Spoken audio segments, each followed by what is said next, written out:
Ed Miliband is trying to get in on this debate that a lot of people are having at the moment about whether these floods could be a result of man-made climate change. And it's pretty strong language that he's used in The Observer. If I just read to you one of the things he says.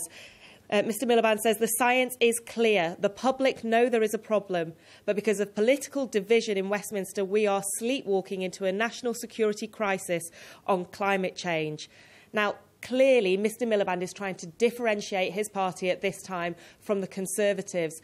David Cameron says he too suspects that this is to do with climate change, and he is the leader who once said, vote blue, go green, and that was his big thing. He was an environmentalist. But in recent years, we've had growing scepticism about climate change, particularly in his own party and among voters. And Mr Cameron has started to react to that. Most recently, we saw him say he was going to roll back green levies on energy bills. And if you listen to what he's been saying today about the floods, it's clear that his focus is more on the clear-up than the cause. I think we've had a huge joined-up national effort, and we've stood up proper emergency service responses in every part of the country affected. But of course there are always lessons to be learned. Those emergency services can always call on the military. I think getting the military in has made a big difference. I've seen this here for myself, but we'll learn the lessons afterwards. Right now, the key thing is getting everything done that we can in the next few hours to protect as many homes and communities as possible.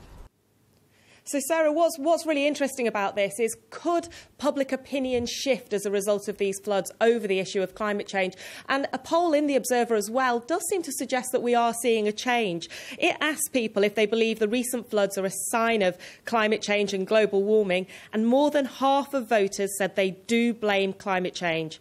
Just under a quarter, far less, said they don't, and 20%, 1/5, said they're not sure either way. Now, David Cameron knows he's going to have to react to that and perhaps stand up more to the sceptics in his own party and put forward his own views.